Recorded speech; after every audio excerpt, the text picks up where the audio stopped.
Before we dive into this week's episode, if you want to sell more web design projects at higher prices, then you're invited to join me on Friday, September 26th at noon Eastern for a live session all about the 5 secrets to high converting web design proposals, where you'll find out what to change about your proposals to get more yeses at prices that will blow your mind. So to save your seat, go to webdesigneracademy.com/proposal and enter your name and email address, and I'll send you all the details to join us. That's webdesigneracademy.com/proposal. Welcome to The Profitable Web Designer, a podcast for web designers who want to work less and make more money. I'm your host, Shannon Mattern, founder of the Web Designer Academy, where we've helped hundreds of web designers stop undercharging, overworking, and create profitable, sustainable web design businesses. Hello, everyone, and welcome back to the Profitable Web Designer podcast. Today, I am joined by Lindsay Halsey of Pathfinder SEO.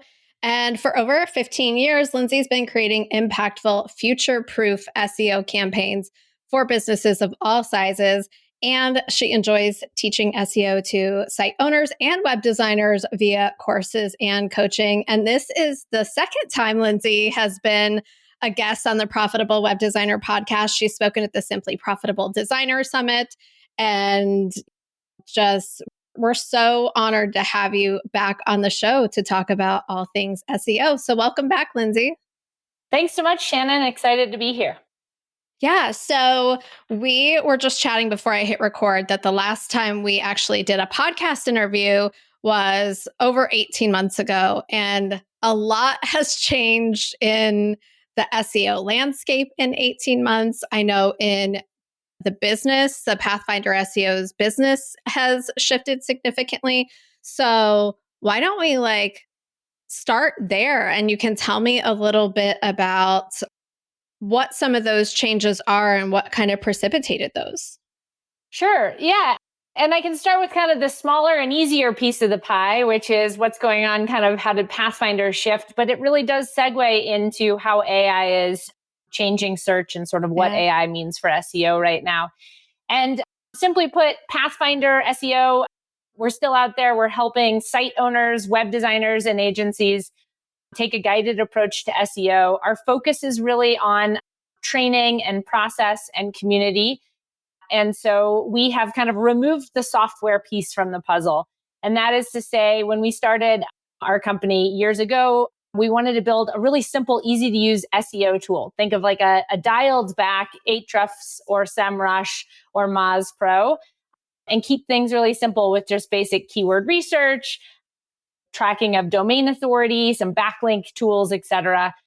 Well, as everybody has kind of noted, the world in the software space is moving really quickly, and fueled by AI. And so when we thought about tackling large problems like how do we track brand mentions and performance and visibility on AI, which kind of is now under the umbrella to an extent of the world of SEO, we thought as a small software company, we really just couldn't solve those problems. And so that our members would be best served by pairing sort of our training and office hours and all the things that we have available in Pathfinder, and then having external tooling in terms of the software. So that's a little bit about what's happening at Pathfinder. But more exciting is really how AI is shifting things in search and what's happening there. And I think that's what most of you all are here to kind of tune in and learn from a bit. Oh, yeah, for sure. And I just want to first acknowledge the bold move that you made to make the shift in your business. And let me just say, for me, I've been in situations where the writing's on the wall and I don't see it. It took us a little bit, but yes, I've been there you know too. What I mean? And yes. And I'm very resistant to it, or I think I can work my way out of it instead of making the harder decisions or the bigger decisions, or to sunset a software product and really think about how to thoughtfully pivot to better support your students and clients and everybody that's been working with you. That's a huge, huge endeavor. It was a big endeavor. And we didn't make the decision quickly, and we didn't see the writing on the wall quite soon enough because we were so close to our own business. And Yeah. then there's also this part, you've invested and poured your heart and your time into something and you love it and it's still fun for you. And there's that emotional side of things. And then there is the business side of things. And so, anyways, when we started to think about what it meant to solve some of the big problems that are out there that software that's in the SEO space is going to need to solve for, and thought about kind of where our strengths, it's not in the technical side of developing software, it's in the training, the communicating, the strategy. And so once we kind of saw that, it became a little bit easier. And then we got that freeing side of being like, we did it. We made a decision. We broke it down into a series of steps. It is in some ways framed and feels like a failure. And in other ways, it feels like, no, now we're actually doing what we were probably supposed to be doing all along. Oh my gosh, I've so been there to be like, wait a minute, what was I not seeing? Did I mess all of this up? And then you look at it and you're like, oh, wait, this is exactly what was supposed to happen because now I get to be nimble. I get to be out in front. I get to be on the leading edge of this instead of being weighed down by all of these other things that I was trying to do over here because of the sunk cost of trying to like continue on the path of the thing that I thought I was supposed to be doing. So I just want to say, and I talk about this on the podcast all the time. So everybody, all of our longtime listeners are like, oh yeah, she's talking about like 2023, like the worst year ever in the Web Designer Academy business. So I love that you were able to see it, let it go. And now you've been able to make this pivot and be like really nimble to be out in front, to be the Pathfinder, to be the leaders that you all have always been, especially with all of the changes going on. So let's dive into what those are because my head is still spinning in terms of like what our strategy was for the Web Designer Academy and being discovered and being found even 3 months ago is now like, well, is that even still going to be relevant? So I'm so curious where everything is at and to hear your expertise. Well, I'm excited to kind of share with you kind of where things are today and how I've been trying to help like our own business. And then also I still run an agency, like how we've been supporting clients through all of this. And people can kind of take both sides of the coin. If you're thinking about your own web design business website, there's that frame. And if you're helping your clients along the way with SEO, it all is the same thing at this point. And that is, I've always said that kind of SEO evolves more than it changes because there are so many flashing lights in the SEO industry that you see of like SEO is dead, SEO is changing, what you did yesterday won't work. And that's never been my experience in the last 15 years. It's an evolution for the most part for the better because Google's getting better at modeling the real world in the search results. It's a little less gamey and a little bit more real world marketing, which means you can't operate in a silo. So you can't have like an SEO department. And it really means that when you invest in general marketing, whether that is writing a piece of content that is improving the design or usability or rethinking through a navigation, if you're out there as a guest on a podcast, if you're out there asking a client for a review on your Google Maps listing, you are investing in your long-term future on Google and you're investing in SEO. And so I personally have liked that evolution towards this real world because it's something we can all talk about. And like you could tell a client about it and they're like, oh yeah, that makes sense why we would want to do that. That being said, now SEO sort of encompasses this concept that we need visibility across platforms.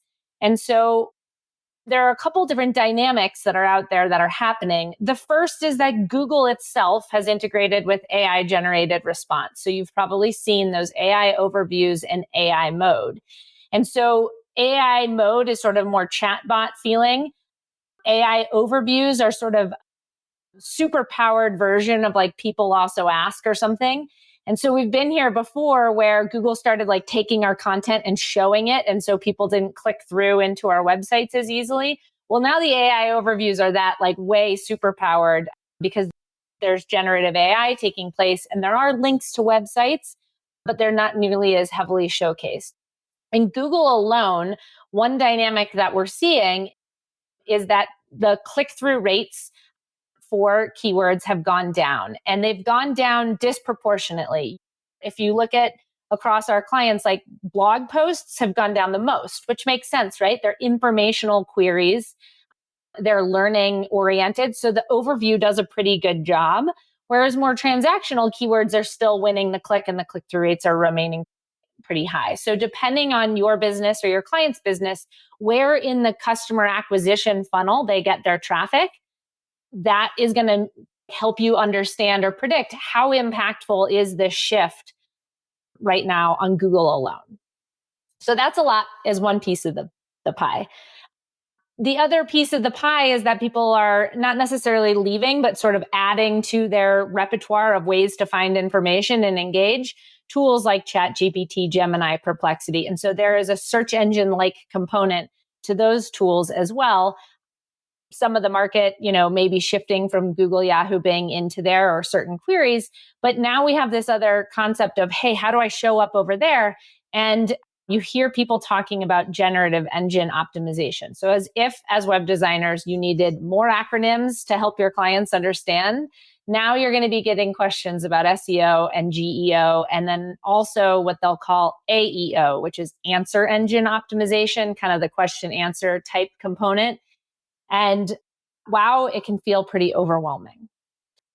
So that's a lot about what's shifting in just like two pieces. But, when I think about what I talk to clients about, I talk to them about a couple of things. The first is that SEO used to feel simple. It was about rankings, traffic, and leads. Improve rankings, get more traffic, get more leads and sales, end of story. And that was kind of the whole thing. Now, building your SEO is still about building sort of, in my mind's eye, like a long-term value for your business. It's like an owned channel, but it's more about building visibility across platforms. And so we have to change a little bit about how we measure success and actually start to measure visibility more prominently. But clients are understanding that. And so on the one hand, the game's harder. It's harder to win the click. The old rules of the game are harder to play by. On the other hand, what you invest in is actually going to take you further, because now when you invest in strategies that work for SEO, that foundation is the same as what works for this answer engine optimization and generative engine optimization. So your campaign kind of stretches further and is even less siloed, if that makes sense.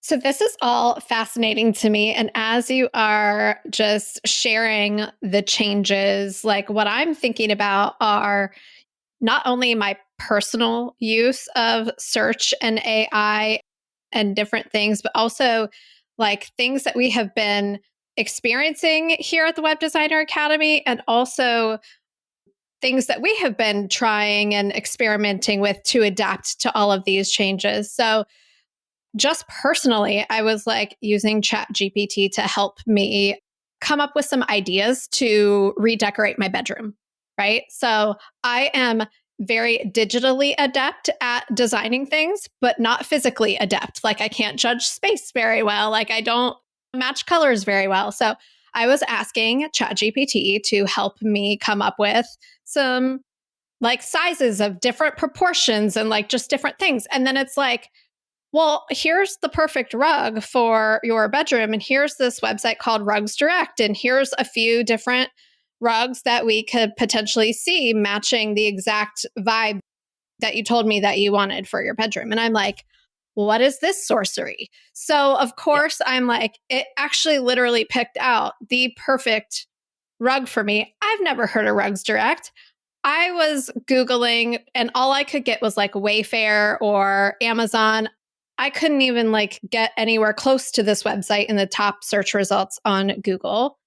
But ChatGPT just drops the perfect rug in my lap. And guess what? I made a purchase within like the next 20 minutes. But Rugs Direct also had a rug size guide and all of these conversion rate optimization things to make my purchase experience incredible, because ChatGPT also gave me like 4 other rugs from 4 other websites. So they capitalized on the traffic that ChatGPT sent. And so that was one experience I had. And then on the flip side of that, we always ask people who fill out our application or request for the Web Designer Academy, like, how'd you find us? Where'd you hear about us? This person was like, ChatGPT told me about you. And I'm just like, okay, how can I do more of that? So Yep. those are How do I my get two more of those experiences leads? that are just different than anything that would have happened even 3 months ago. Yeah. And on your rugs.com point, you really like hit home on why a website is still so valuable, right? Because up to that point, you're like, okay, great. Well, if ChatGPT did all of this for you, I'm like, yeah. But don't you think the Direct Rugs or whatever their website, it was pretty excited to have you come in as a really informed and educated buyer? Like, you don't even need time on site. Your time to purchase and visits to purchase was like minutes at most. Yeah. And so they've all of a sudden, they look at other metrics like how long did you stay on the website? How many times have you been there? How many sessions? They're going to maybe be worried that their business is down. And on the other hand, their business is evolving and how people find them is evolving. And the importance of them then having that great user experience. Because if their site had been slow, if it didn't engender trust, like if you're like, oh, this looks like it was built in 1990, if it wasn't served in a secure way, like you could have easily just gone to one of the other 5 results. But instead, you stayed where that usability and that user focus was the best. And so that's a lot. Like if we start to get concrete, like what are we doing on our websites and things? How are we evolving? We're evolving to try to get more out of every visitor and to try to wow every visitor with like best in class content, best in class design, usability, and then also making sure that they have right at their fingertip the next thing they need. And so in our business, one of the things we realized is we had a handful of blog posts that did really well in traditional organic search. Not surprising, as an SEO company, we were able over the years to build traction for that upper funnel on our blog. Well, that traction is dropped like everybody because of these AI overviews and AI mode. And so we said, okay, we got to get a little more out of every visitor. It's not like we went to zero, but now our traffic could be down 30, 40%. What do we need to do? And so one of the things we started doing is being really purposeful about our calls to action and making sure they match the person in the moment. And what I mean by that is most people have a blog post and they smack on it their newsletter sign up. Like my blog post, sign up for my newsletter, right? Well, the conversion rate, at least on our end, was somewhere around like 1% there. So get 100 visitors, get 1 email newsletter sign up, relatively low. What if instead we gave you the next thing you needed in the moment that you're in? So if you just searched something like what's the difference between SEO and GEO, what if we gave you a getting started checklist or something that was relatively easy for us in an automated way to give you as a download, but it's the thing that matches your intent. Like you searched for this keyword, you read this content, and sprinkled throughout that content was a reminder of something for free that meets you where you are right now. And then now you're on my email list and I can start drip content, etc. So that worked really well. We increased our conversion rates from like 1% to 5%, which more than made up for the decrease in traffic. So helping clients like in that way has been one of the things that we're saying, okay, we really need to shift our focus to making sure that user experience is at the forefront, whether that is improving the call to action, improving the site speed, improving the design. And that's a bit of a self-fulfilling prophecy because we know that Google is looking at and studying and machine learning from things like dwell time and engagement. So when you get those good visitors, you end up starting to see more and more of them because Google's learning off that behavior. The other thing that we've done for ourselves and other clients is we've had to layer in some Google ads. So that's another thing of saying, okay, great. If we have a good funnel, but it just doesn't have enough volume behind it right now, what if we go in and we pay for some of that traffic and use that to propel the funnel forward as well? Yeah, the thing that is really interesting to me about what you just said is the metrics are now going to look completely different, and how we used to define success now is not necessarily aligned with what actually is happening and what user behavior really is anymore. So it's apples to oranges in a way, in terms of like what we're seeing in metrics. And so, yeah, like really making sure that you understand that as the web designer and that you can communicate that with your clients and say, okay, like what got us here might not get us there. And this is why these things are not maybe what they used to be. And we want to make sure we know that so that we don't go solving the wrong problems. Exactly. And it's a particularly muddy time in the world of analytics and data. So one of the things I think as web designers and digital marketers, we've always loved is this idea that we engage in an area that's highly trackable, right? Whether you use Google Analytics or Fathom or whatever analytics tool you like to use, we can tell you like, where did your traffic come from? All sorts of things. And depending on how much you value privacy, you can add in all sorts of creepy tools that tell you what the actual email address of the user is, et cetera, right? So we've lived in this world of a lot of data collection, data attribution, and a lot of emphasis on being able to put our finger on this is what I got from organic, this is what I got from paid search, paid social, email, et cetera. And in this world right now, we're living in a much muddier space in terms of analytics. And there's a couple dynamics at hand. The first dynamic is that privacy has become increasingly important. And if you enable something like Google's consent mode by having a cookie banner that lets me pick and, accept and reject, you can't track the people who either reject or just basically don't do anything. And you lose tracking like 30 to 50% of your total traffic. So if nothing else in the world was happening right now, and in this month, you had that cookie banner, and a year ago at this time, you did not, which is a lot of our clients are sort of in that shift. They've been like making their way to this Google consent mode gradually over the past year. Then things are going to look down in the data. And the first thing that makes me think is this is why we have to have conversations and not just hide behind reports. We have to talk to clients because it's not all in the report. It's not all in analytics what the value of a Google Ads campaign or the value of an SEO campaign or their email or their website as a whole. So those conversations are really important.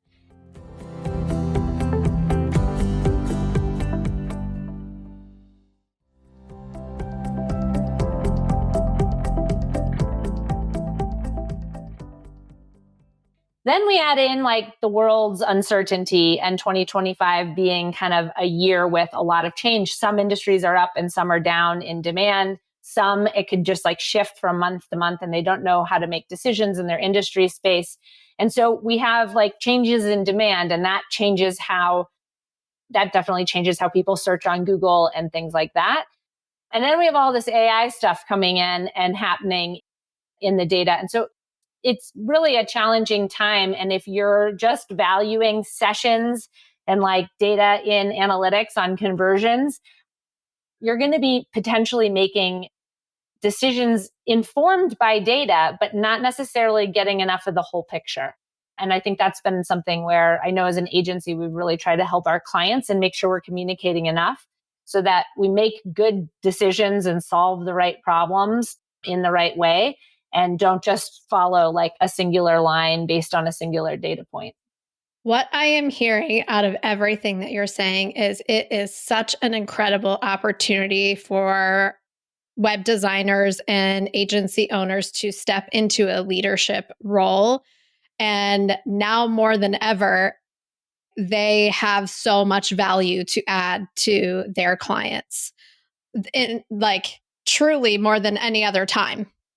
I agree. If I were sitting like saying, okay, I've been an SEO, so I actually can't really design a website, unlike all of you out there. And if I did, it just wouldn't look very good. But I get that it's sort of you're saying to yourself, like, okay, now that things are evolving even more quickly and there's even more acronyms, like I am brushing this under the rug. Like I'm a web designer, I'm staying in my swimming lane. And I think that there are ways to do that. But at the end of the day, your clients are going to want great web design, great development, a great website that can also get found across these myriads of ways. And the good news is if you get comfortable with talking about it and like framing strategy and navigating, you offer way more value to your clients today than you ever have, because this is a bigger problem to solve. And that getting comfortable in that space, there's a lot of common sense. Like it's not about having the best tool in your pocket or some trick. It's actually about having conversations with clients, understanding their business. And one of the things we've been kind of mind mapping a lot for clients these days is to help them say, okay, who's your target audience? And what's the customer acquisition funnel look like? Let's map that out. What is at the top where people are building awareness? What's in the middle where they're in consideration? And what's at the bottom when they're in conversion, right? Let's talk through what that flow looks like.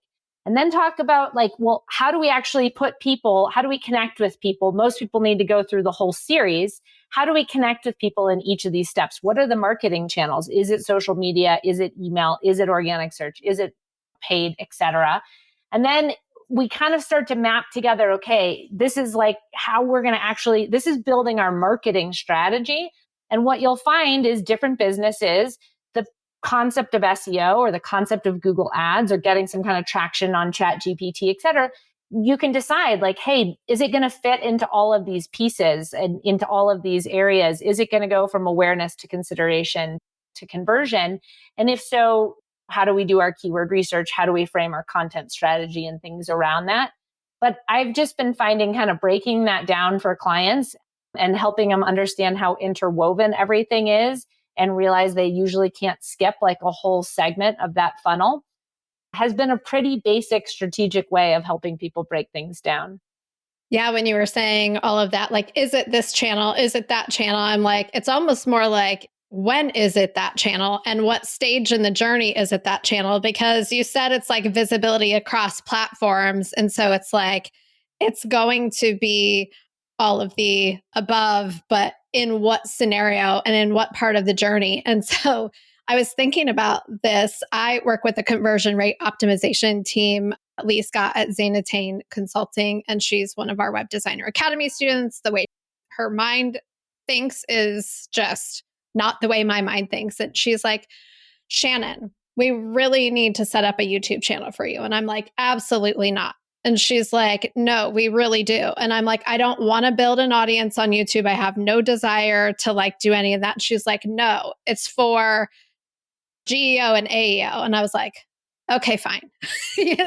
Like in that term, she's like, no, this is what we're learning about how content's being distributed and scraped. And we just want to make sure that you're showing up in the places that you need to show up so that you can take advantage of all of these things that are happening. And so I'm not creating new content for YouTube, but I'm like, yes, we can put my existing content there and things like that.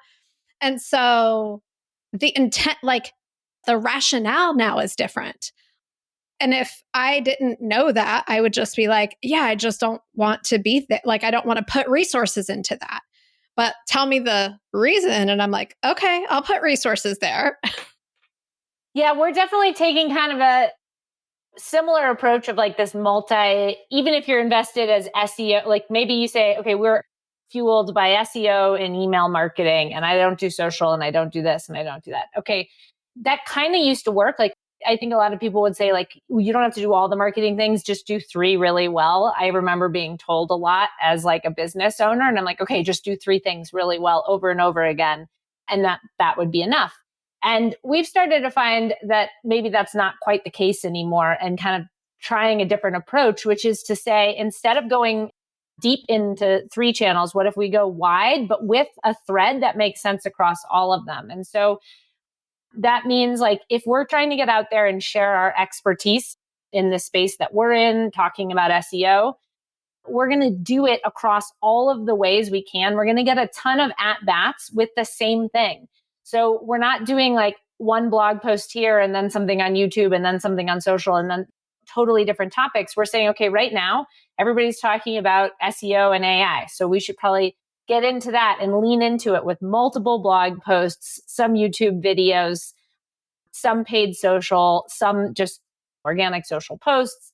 We should probably be running some Google ads in this space. We should do our own webinar. We should try to be a guest on podcasts.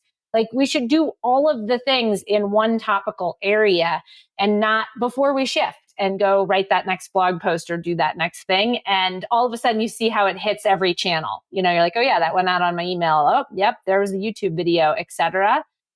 And so in some ways it's easier because you just can sink your teeth into one thing and do it really well across a lot of channels versus always being like, oh, another blog post is due today. It's Tuesdays and I publish a blog every Tuesday.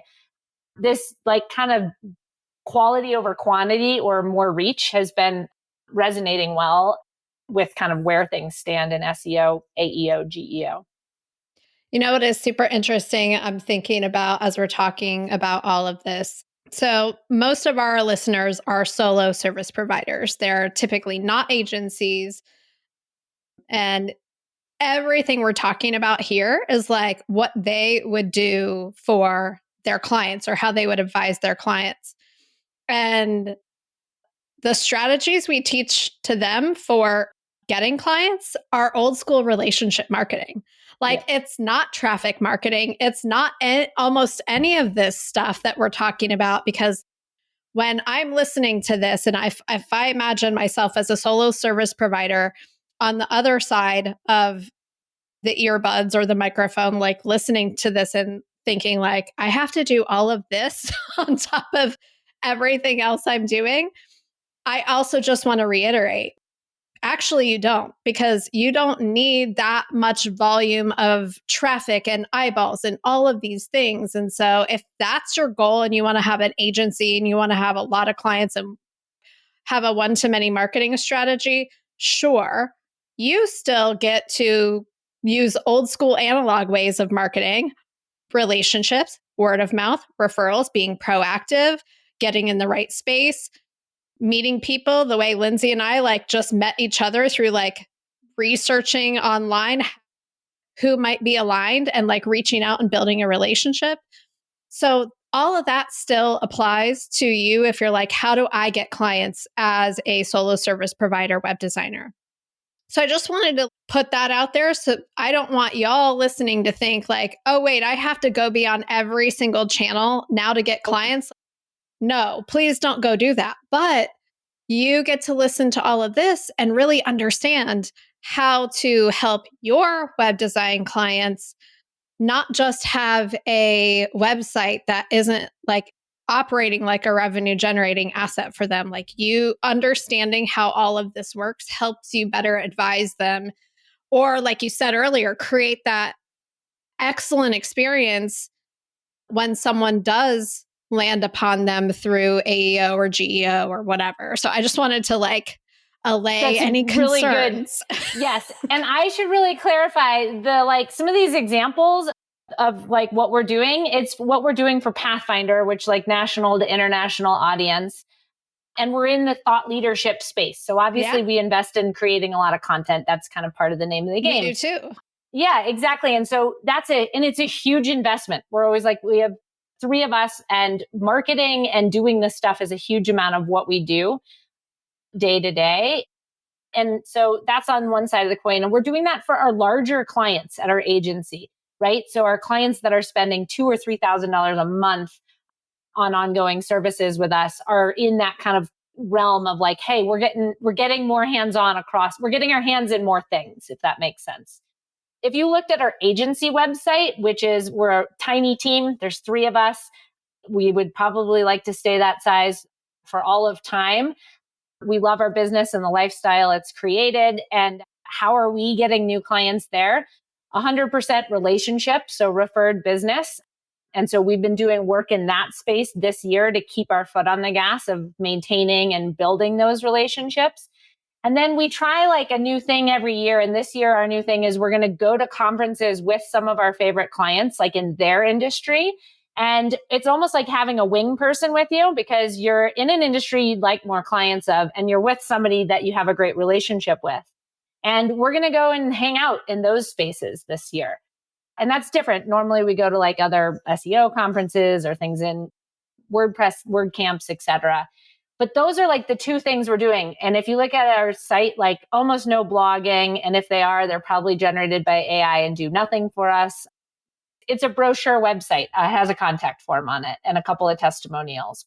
So anyways, and we're still growing and doing well. So totally good conversation of like, yeah, what's the big picture when you're sort of all in? And then, hey, what's the one person business owner reality is like, you're going to have to be way more efficient with your time. And if you have one thing to do, I think relationships are the name of the game. I love that wing woman strategy. That is brilliant to tag Well, we'll along see. with your best clients to their conferences and get introduced as like their SEO agency. Brilliant. I can't wait to hear how that goes because I can't see it not like working well to like get some new clients in that industry. So Yeah, I good. think it should be. We're trying it in two different contexts and in two different industry spaces and different events, and we'll see how it goes. But I'm excited about it. Yeah. So let's talk about now how we discuss like here's the landscape. Here's what's going on. Here's kind of how just even your role as a web designer is evolving beyond design and there is a huge opportunity for you to be even like I know you all are strategic. I know you're plotting customer journeys and wanting to create great experiences, but now more than ever, like that is important, especially if less traffic is coming to sites you want to capitalize on every single eyeball that you get. And we know that you all are incredible at that. How can they learn more about Pathfinder and what you do? And like, how do you serve them in that like strategic way where they really become a strategic partner for their clients to be out ahead and leading their clients through all of this? So we kind of have like a framework that we like to use with SEO, and it still works today. And the concept there is the 4 pillars of SEO. So to be successful in getting found on Google and then now ChatGPT and beyond, you need a strong site foundation. So you need that fast site, secure, great user experience, etc. Then you need helpful audience first content. That's kind of the content pillar. You need to add context to your content. That's on page optimization. These things haven't shifted. They've in fact just become increasingly important. And this is all with what's already in your wheelhouse. And then there's this offsite component, and that's always the tricky one where you have to also go out and build some authority, whether it's backlinks or Google Maps reviews, etc. That's where it starts to feel like, ooh, now this is like a little outside of the scope of a website. But all of these are the things that are still working in SEO. And we have training in Pathfinder that takes you through this. Like, for instance, we have an SEO skills for web designers course. It's just a couple hours long and it breaks down. It starts with like the what and the why and the strategy. And then it tackles each of those 4 pillars. And then it wraps it up like, how do I actually make more money now that I know these things and I can incorporate them into my services and add more value? So that's a great place to start within Pathfinder as just kind of a foundational training place to build skills. And then a lot of web designers that are in our community engage in the community by joining our office hours. So we usually have about 3 a week, and they're really meant for you to come in with questions like, I'm doing this for a client, or a client asked me this, or I'm pitching this and I don't know, what do you think? So those office hours usually have like 4 to 6 people in them, plenty of time for everybody. And you're surrounded by like-minded designers, agencies, a few business owners in the mix. And we go through those questions, we do skills trainings, and then there's kind of a discussion or a forum, kind of like a Slack channel where you can see people talking about how SEO is evolving, what's happening in the news, etc. So that's a little bit about that frame of what still works. Like, it hasn't all changed. That foundation is the same. And then a little bit about how we're trying to approach things within our Pathfinder community. I love that you have the SEO skills for web designers because I still see that as one of those little impostery syndrome gaps that people have where they're like, I'm pretty sure that I'm setting everything up for technical SEO properly, but my clients are asking me this, this, and that. And it's like they just feel sometimes like, I don't know what I don't know, and I'm afraid of causing harm or missing something or being wrong. And like you said earlier, it's like we can't just kind of sweep it under the rug or stick our head in the sand at this point. And it's like we talk so much about mindset on this podcast, like the mindset of running a profitable, sustainable business. And even any little bit of confidence you can give yourself that even if you're not going to offer the services yourself, if you can confidently say, here's what I do, here's what I don't do, here's what you need, and set all of those expectations. Like, it's going to help you feel more confident when you're marketing, feel more confident when you're talking to people. That is everything. And sometimes you don't know that it's just those little things that are missing that are holding you back. You feel like, oh, I just kind of feel like I don't know what I'm doing half the time. Like, this is one way where you can like fill one of those big gaps. Yeah, I agree with the confidence piece. And I think back to when I first started in SEO, I literally had zero experience. I had taken like an HTML class at the local community college as just like a side project. And I was working as a ski patroller, like the opposite job of anything that we all do now. And so I somehow magically decided to try. I liked this class I was taking, and I decided to try my hand about getting hired at a digital agency. And I was working in SEO and like already talking to clients, and I knew nothing. I had literally, I called it like printing the internet. I had been going on a climbing trip right before my job. I printed like 100 pages about SEO, and I like, circled things and did all this stuff, and I just studied it. And then all of a sudden I showed up and had like the biggest imposter syndrome. And I try to remember back, like, how did I get through that? I went through it again when I left and started my own business. That was another piece. Even though I had the skills, I didn't have the business skills. So there was more learning to be had. But how did I do it? Well, I did it by surrounding myself by others. And I learned I never put headphones on in this office space. We had to be there 9 to 5 or whatever. And I just listened to all the people in my little like cubicle area. And like 3 months later, all of a sudden, I found that I could speak confidently about a topic.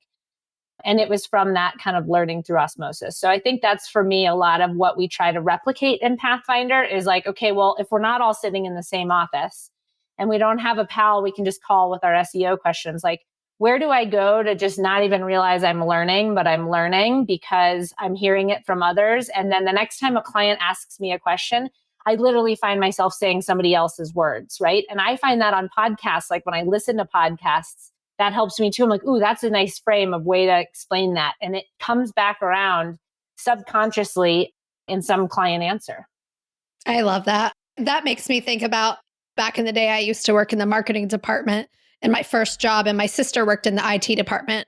And I would just go hang out with her in the IT department and chit chat and whatever. And I learned so much just about tech back then. But then also, I'm like, they don't know what they're doing either. It's not like they already know. Like, they're having problems, they're researching, they're bouncing ideas off of each other, they're trying things. It's not working. They're trying more things. Like, the number one skill you have to have is like curiosity, persistence, willingness to figure it out, really caring about the people on the other end and wanting to like create great results for them, and just being the one to be like, hey, guess what? I'll lead you through this. I don't know everything, but if I know what your goal is and I have some resources and people and tools and things to advise me, we will iterate our way there together. And I am going to take the lead and invest in this for both of us. And like, who's going to say no to that? That's how I think about it. Totally agree. Yeah. And that's kind of why we don't promise specific results. Like, that sounds kind of lame that you're having somebody invest in something without a specific outcome. But at the end of the day, when clients hire us, they're hiring us to help put together a strategy and execute on the strategy and iterate on it based on what we're seeing and bring them honest feedback. This is working. This isn't working. This confuses me, et cetera. And so I think the hard part is you don't get there until you have the confidence and you're feeling, okay, this is going well, that you get confident to deliver bad news, right? And you're like, hey, this isn't really on me. Like, the game changed. This is happening. Here's what's going on. But clients are valuing you for understanding the why, for asking them questions about their business, even if it sounds like maybe you don't know them well. So as soon as I sort of, got comfortable in this sense that like every month, my job is not to see some ranking arrow go up with sessions arrows go up. My job is to help them steadily be moving into this world, and that I'm more of an expert in the topic than they are. And that now more than ever, almost nobody can really, I don't know how you call yourself an expert in this intersection, because it's changing quickly and it's all totally new. And none of us like have a degree in what we're talking about here with AI and SEO. And so everybody's learning on the job a million times more than your client. Oh my gosh. I couldn't agree more. And this will be the final point that I make before I ask you to share where we can go to learn more about you. But I just think about like my relationship with my team that is gathering all of this data for me, make it mean something and help put some potential hypotheses and decisions in front of me and just kind of lay it all out for me. And I'm like, if the result is that you prevented me from going too far down the wrong path and falling off the cliff, and maybe I just went 3/4 of the way down the path and then turned back around, that's a positive outcome, That's a result. Like that is or maybe I did fall off the cliff and then you helped me get up and we like went on another way. And so it's not always that it's this, everything always worked out all the time. It's like, how are you helping your client make sense of what's happening, help them make decisions, help them test other things, and you're all on the same team. So I just think that's, if we can internalize that we don't have to have all the right answers, we just have to be the one that has the courage to lead, everything shifts. So thank you for what you do. I think it's awesome. I think web designers need someone like you who's willing to educate them on this piece. And where can everybody go to learn more about you and connect with Pathfinder? You can check out our site at pathfinderseo.com. There's a free trial in there, so you can get access for free to that course that I referenced, etc. And check out our blog, and that's the best place. And then you can reach me over email. I'm really slow to respond from any other channels like social, but Lindsay at Pathfinder SEO if you have any questions. Amazing. And you can also find Pathfinder anytime on our partners page too at webdesigneracademy.com/partners. You are one of our favorite resources for helping people stay on the cutting edge. So, Lindsay, thank you so much for being here. Thanks, Shannon. This has been fun. Hey, so before you go, quick question for you. Have you been listening to the podcast for a while and are curious if the Web Designer Academy is right for you? If that sounds like you, request an invitation to our next open house, where you'll get to attend our next live strategy call and then take a tour of the program with me and get all of your questions answered. All you got to do to get your invitation is go to webdesigneracademy.com/open house, fill out a quick form telling me more about your web design business and your goals. And if it looks like I can help, I'll send you a link to join us at our next open house. Zero pressure, zero commitment, just a chance for you to check it out and see if it's the right fit. To get the date and time of our next open house and request your invitation, just go to webdesigneracademy.com/open house. That's webdesigneracademy.com/open house. This podcast is part of the Sound Advice FM network. Sound Advice FM, women's voices amplified.